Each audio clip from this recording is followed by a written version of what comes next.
অনলাইনে যারা blog video তৈরি করে এরা হচ্ছে ডিজিটাল ফকির।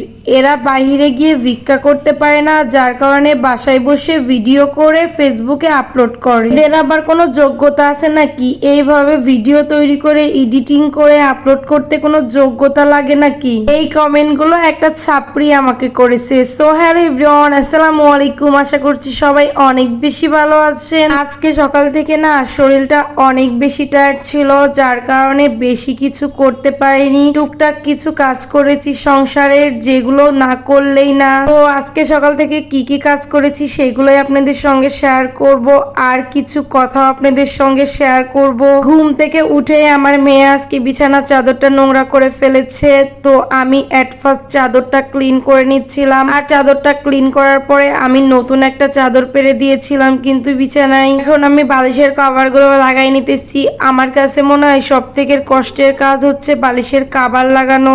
আর আমি অনেক সুন্দর করে বালিশের কভার লাগাইতেও পারি না, ওই যেমন তেমন হয় আর কি। একটা সত্যি কথা কি আপুরা, আমি কোনো কাজই তেমন একটা পরিপাটি ভাবে করতে পারি না। নতুন নতুন সংসার, নতুন নতুন সব কাজ শেখা। এই ধরুন রান্না একদিন অনেক বেশি মজা হয় আর একদিন অনেক বেশি খারাপ হয়। যেই দিন খারাপ হয় সেই দিন শুধু আপনাদের ভাইয়াকে দিয়ে খাওয়াই, তারপরে কিন্তু আমি না খেয়ে থাকি না। আমি নুডলস বা অন্য কিছু তৈরি করে খেয়ে নিই। অন্যদিকে বেশ কয়েকদিন ধরে বাসার সব ভাবিরা একসঙ্গে মিলে পিকনিক কোয়ালিটির কিছু করতে চাচ্ছিল, তো বলেছিলাম যেই দিন একটু দুপুর টাইমে বৃষ্টি বৃষ্টি হবে সেই দিন বিকালে আমরা নাস্তার ব্যবস্থা করব সবাই মিলে। ওই যে বললাম না আমি কোনো কাজই পরিপাটি ভাবে করতে পারি না, আর আমার আজকে অনেক বেশি আলসামি লাগতেছিল। তাই তো আমি আমার ভাগের কাজটা জ্যোতি ভাবিকে দিয়ে করিয়ে নিয়েছিলাম। বাকি দুই ভাবি অন্য কিছু রান্না করে নিয়ে এসেছিল, আর মুড়িটা আমিই মাখতেছিলাম।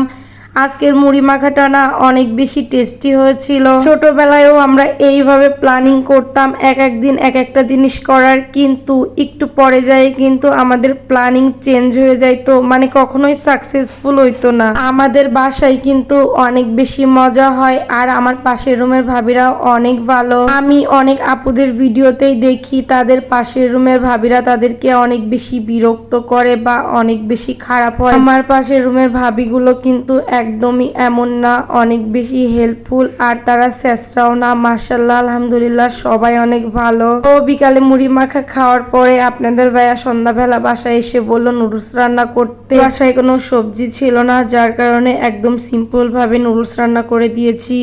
আপনাদের ভাইয়া কিন্তু একটু সবজি নুডলস খেতে পছন্দ করে। দেখতে দেখতে ভিডিও শেষ পর্যায়ে চলে এসেছি। আমার ভিডিওটা যদি আপনাদের কাছে ভালো লেগে থাকে তাহলে অবশ্যই একটা সুন্দর কমেন্ট করে যাবেন।